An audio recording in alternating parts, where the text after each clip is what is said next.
we don't address social sustainability as often as ecological. How can you define that? Yeah, it's a very relevant question, because it's very difficult to approach a complex goal in a complex system unless you know how to define success. And when it comes to ecological sustainability, we understand that the basic function of nature, the cycles of nature that we need to sustain, can be destroyed by three different mechanisms: increasing concentrations of mined materials, chemicals, and physical destruction. What is then the essential element of the social system that we need to sustain? And that is trust. Economists, sociologists, political scientists have, independently of each other, arrived at the conclusion that it is when people trust each other the social system is vital and functional, and vice versa. So the questions are simple. How do we, from an overriding point of view, destroy trust? Because we are today losing trust.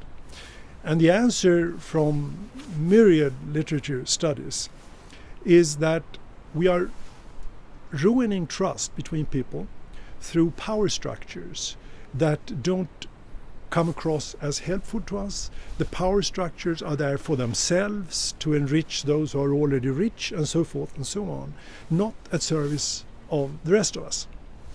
And there are 5 mechanisms of abusing trust in the system. It's power structures in the way of health.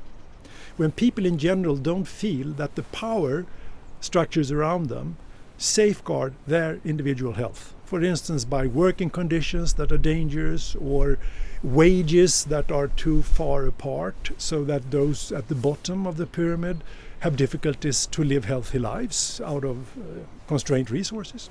So that's one. The second is that there are no power structures in a socially sustainable society. There are no power structures in the way of influence, meaning that the power wants to really know how people feel, and that makes it possible for the people to influence the system they themselves are part of. But that is not enough. There must be no power structures in the way of competence and learning as well. People want to learn and grow during their lives, and if there are power structures in the way of that, we lose trust and confidence in those power structures. Not even that is enough. There must be no power structures in the way of meaning. People are a meaning-seeking species.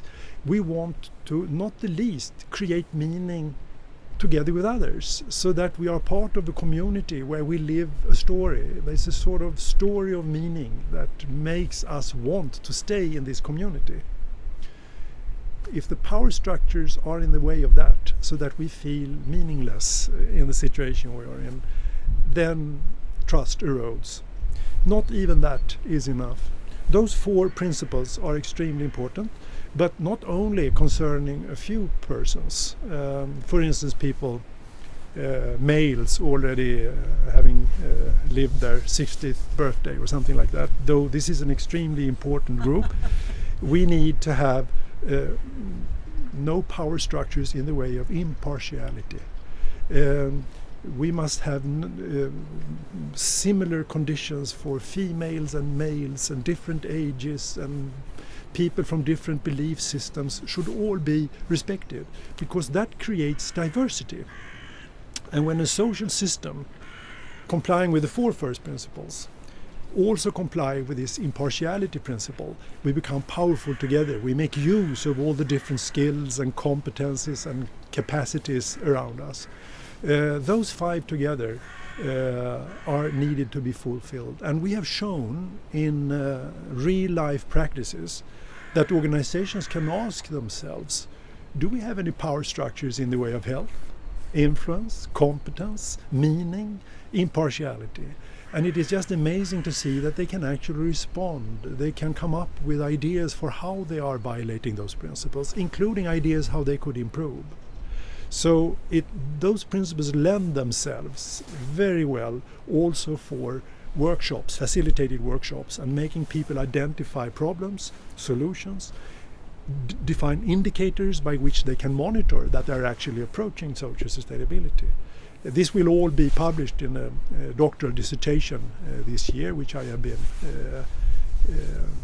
heading or facilitating. So we're very proud of that, and we look forward to making this game between ecological sustainability and social sustainability much more effective now. And what does that bring out when people feel trust and confidence? What does it happen to them? It brings out relief. That is what we see more than anything. Because there is a saying that people are so greedy in industry, for instance, that they don't think about other people. My experience is that they tend to not do so because they are in a haste and they don't give themselves the chance to do it. But if you ask those questions, it is almost heart-moving to see that they really care, and they really are searching their minds to discover challenges, solutions, and they get it. They understand also why this is better for an organization to create trust, to reduce transaction costs, to reduce sick leave, to increase loyalty, to increase productivity and innovation by people feeling that they are part of a community which is purposeful. So this is innate in mankind to long for this and benefit from it. Yeah, and the haste out there when we are going to compete in the short term, earning money in ways that are not really helpful to other people, it doesn't leave anybody with real satisfaction. And when you show them that they can actually increase the value of life and increase the value of what they provide, the value offer they have, in a way which will increase their financial potential as well, it's a no-brainer to make that into an impact.